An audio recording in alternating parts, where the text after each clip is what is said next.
Hello, beautiful people. Today I'm making a meatloaf, and I'm doing it in my crock pot because it is too hot to turn on the oven. What do you do in the summer when you want meatloaf or something that goes in the oven? You use your crock pot. In this crock pot, I have a couple cups of water, a splash of Merlot, and a couple tablespoons of better than bouillon, beef. This is the good stuff, roasted beef. You add that to taste until it tastes, how you want it, and a couple splashes of Worcestershire sauce. Now, it's on high,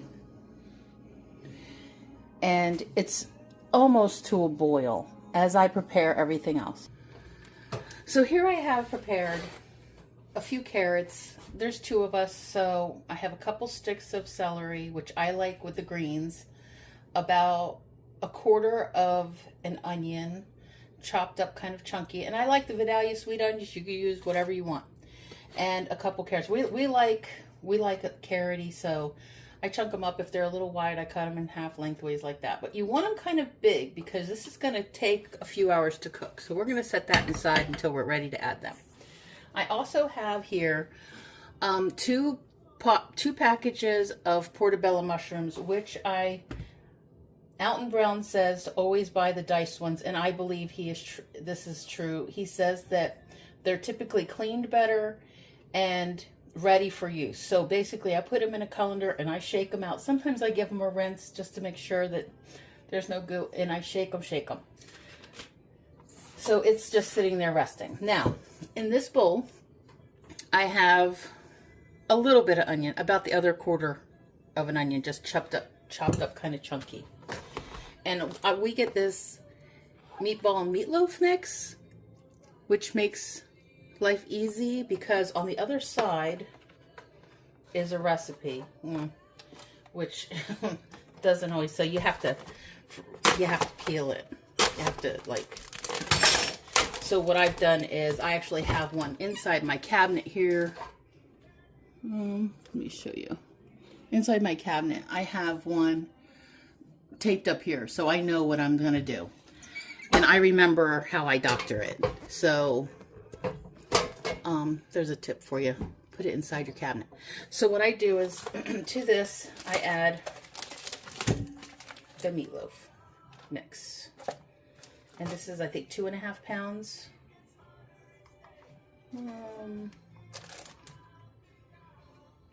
This is 1.5. It's 1.5 pounds. This is 1.5. This says 2.5. Maybe I got a bigger one. Oh, that's interesting. All right. I don't even see the weight on this, actually. Nope, there it is. A little over a pound. Okay, great. So that makes my life easier. So I don't need, I was like, when I was reading that, I was like, 4 eggs? I don't need 4 eggs for that. So that must have been for the bigger meatloaf. I'm going to actually keep this one. So because it doesn't peel off nice, I'm going to just give this a wipe and cut this out and replace the other one. And now, now I have to adjust everything. All right. We need one package of the onion soup mix. This all just gets dumped in here. This is why I didn't add so much onion, right? Because there's onion in that soup mix. And we have 2 eggs.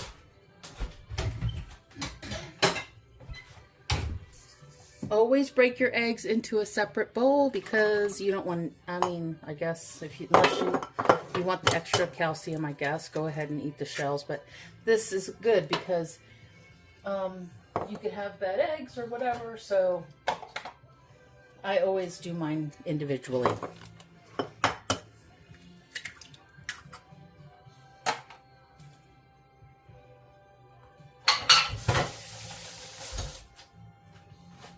Now, it calls for a teaspoon of pepper. I'm not going to go crazy with the pepper. I have a tiny pepper allergy, tiny pepper sensitivity, so I just add a tiny bit because if it's fine, ground fine, I'm fine. But if it's like peppercorns, it's just a little, I don't know. I have an irritation in my throat and have trouble breathing and stuff like that. So now here's the fun bit. This is what I do.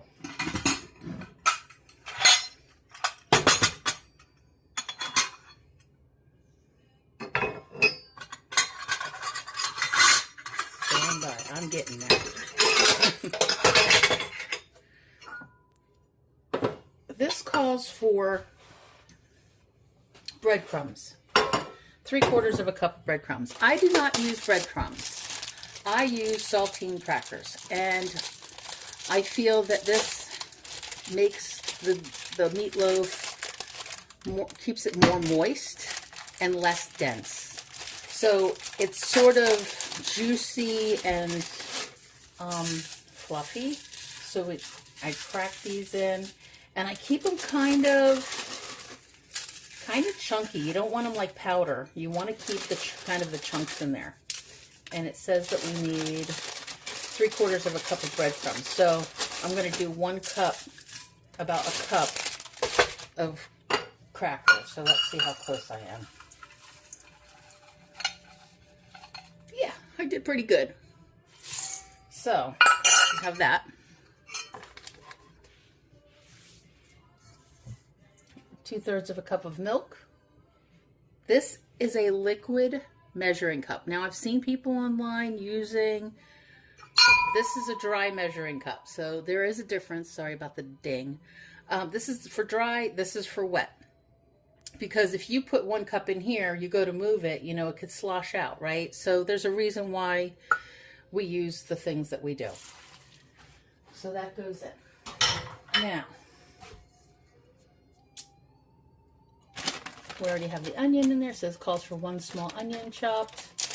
1 tablespoon of Parmesan. Now I do have what we call dot cheese. My son calls it dot cheese, but this is regular shredded, and it calls for a tablespoon. And I'm just going to eyeball it. I think that's, you know, and that's a generous tablespoon. More is better, I think. Now, everything's in there. And we're also going to need ketchup to drizzle over the top. But I may not do that. Because I'm doing it in a crock pot, I don't necessarily have to do it. So now, make sure that your hands are clean. Yep, I'm going to put my hands right in here. My hands are clean. I've cleaned under my fingernails. I'm all clean. And I'm going to get in there and squish it around. I'm going to kind of break up the eggs a little bit, though, first. Actually, I might not have to. This is... But normally I do get in here with my hands. I am going to add some parsley. Just because that is how I roll.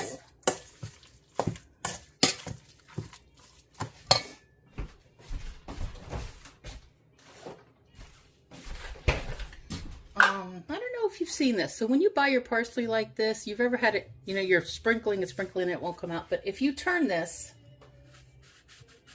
look at that. It's like magic. Isn't that nice? Easy peasy. I just like a little green in there. So, and you can kind of gauge it because we've done the 2 eggs. We've done the milk, right? And since we're using crackers, not breadcrumbs, you might feel like you want to add, some more breadcrumbs. Or you might want to add breadcrumbs, or you might want to add more crackers, and you totally can. It's your recipe. Do what you want. This is how I do it, and this is, I don't want it too juicy because I'm doing it in the crock pot, not in the oven. Although I usually do mine in the oven with a can of tomatoes, and I form the loaf, put the tomatoes around with all the veg. And then I put the ketchup on top, and then I put strips of bacon. But because I'm doing this in the crock pot, I'm not doing all that. Because it's going to be sealed, and it's going to keep it moist. That looks good. So we're gonna have to get our hands in there anyway, because we have to form it, right? So I'm going to remove the lid from the crock pot to have it ready. Actually, I'm gonna put these mushrooms in there first. They sizzle, sizzle.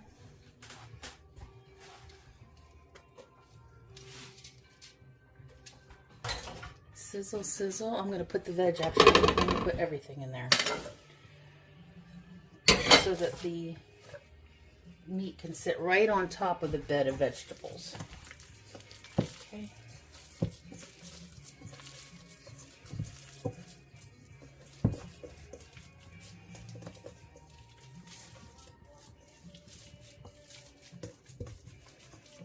Form it into a football like that, and then we're going to transfer it into the pot.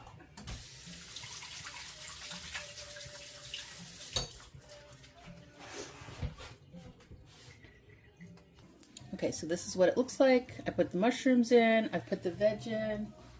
I'm going to give it a stir just to have some even distribution. I definitely want those onions in the moisture and the liquid. I don't want all the mushrooms in the liquid. I want some to be on top. You might say, why? Well, mushrooms hold a lot of moisture, yeah, so when they cook, that moisture is going to be released into the broth. Okay. Now, all right, here we go. So now I've got the meat prepared, and I'm just gonna kind of flop it in there.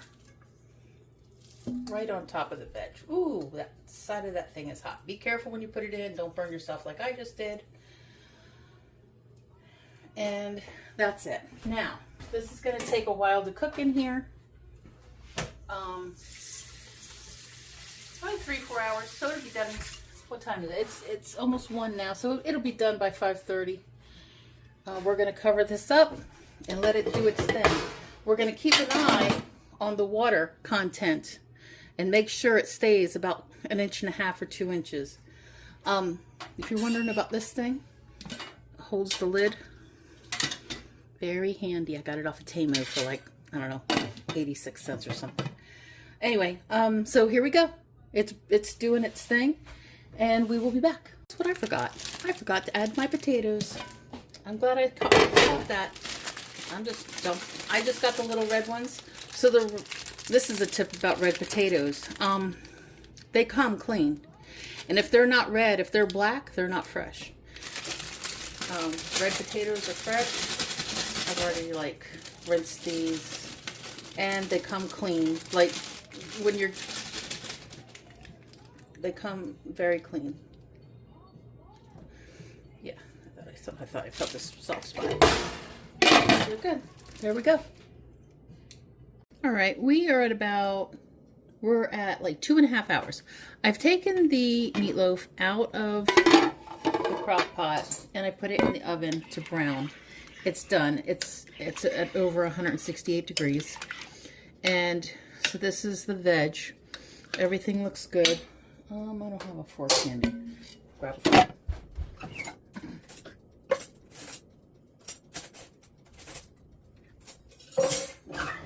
I like these forks with the long tines like that. That's nice. Salad fork.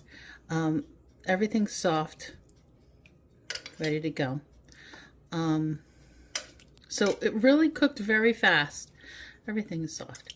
So what I did was I tasted my broth. I did add some more because remember I added the potatoes the last minute because I forgot.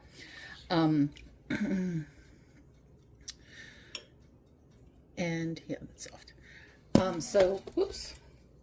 So I just wanted to be sure that I had enough for. I didn't want anything to cook down. I didn't really want it to cook down. What I've done is I've taken the meatloaf, and I've put it in my little oven just to brown it a little bit. It's already up to, so I've got it like on blast furnace heat. Broil. It's not on broil. It's on bake. But I'm just browning it in here for a little bit. So maybe 15 minutes, 20 minutes. I'm going to brown it. And then I'm just going to let it chill out and rest. You can hear it. It's all sizzly and stuff. So there we have it, and then it'll be ready to serve. All right, now I'm making the gravy. I skimmed off some of the fat off of the top of the, of course you can't see it, a little bit of the fat. There's some broth in there too. I added about a tablespoon and a half of butter. Be helpful if I turned the burner on. Okay, I know this is a big burner for a small pup. That's okay. So we'll bring it up to a boil. This is just regular all-purpose flour. And I'm going to add 2 tablespoons of flour. And then I'm going to whisk that in.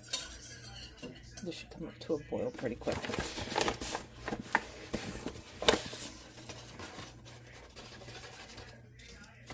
Don't use more than 2 or 3 tablespoons, depending on how much gravy you want to make. Because if you add too much, you will end up with wallpaper paste.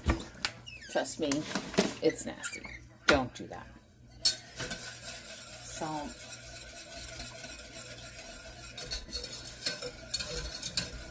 this is going to be kind of thick. I'll splash.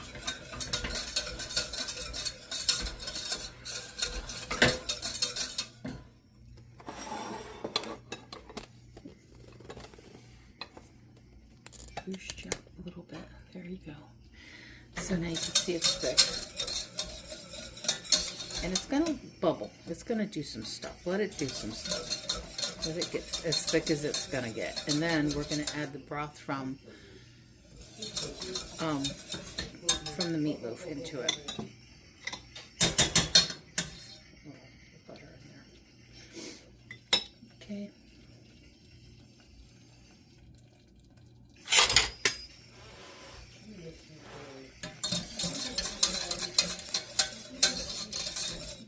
So when you when you let this kind of get blippy and stuff, it's gonna brown a little bit more.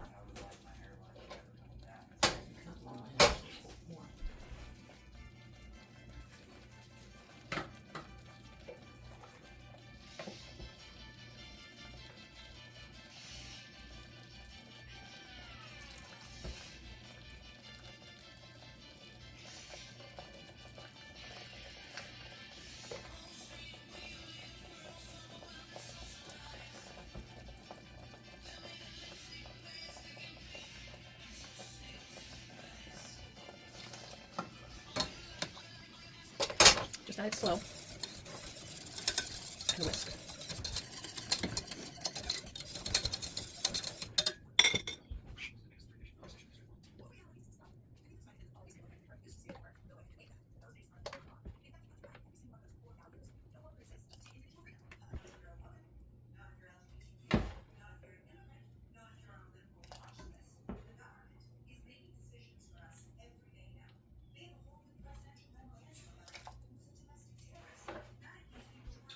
And I'm just adding, you know, about 3 big spoonsful or ladles full at a time, and letting it kind of catch up.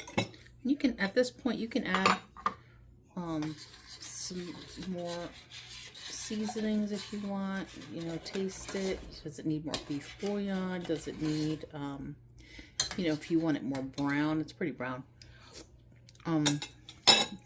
You can add kitchen bouquet, this stuff. Ours is pretty brown. We don't need that. Come on. There it goes.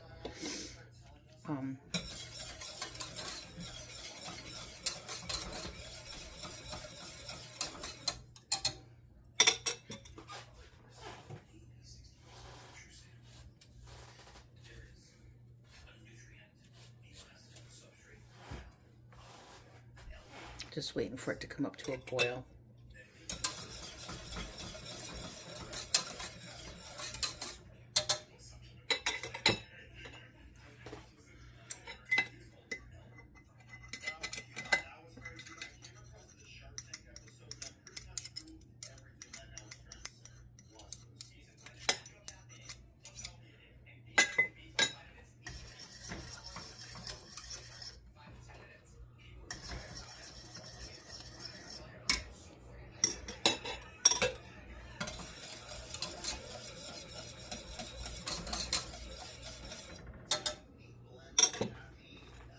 You want it to coat the back of the spoon.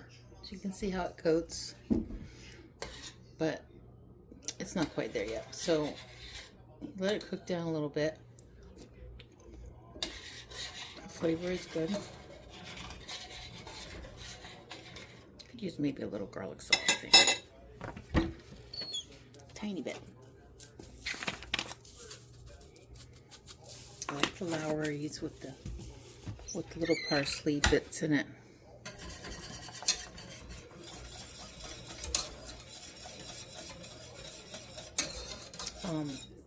If you want, you can actually take the veg that's in the meatloaf, put it in a blender, and use that as the thickener and make separate vegetables or make extra. That's a great way to thicken it without the flour. You know, if you're a gluten or gluten-free diet or something, I don't know. Yeah, it's coming.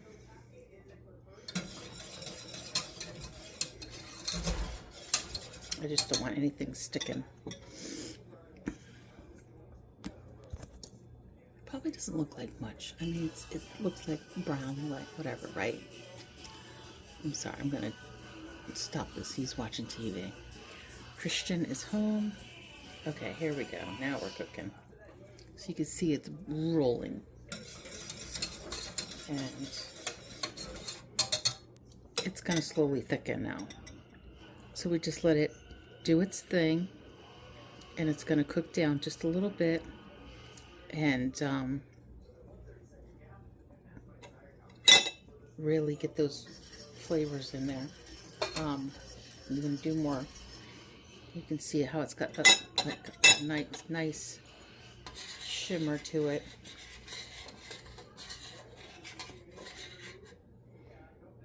It's not coating yet. It'll get there.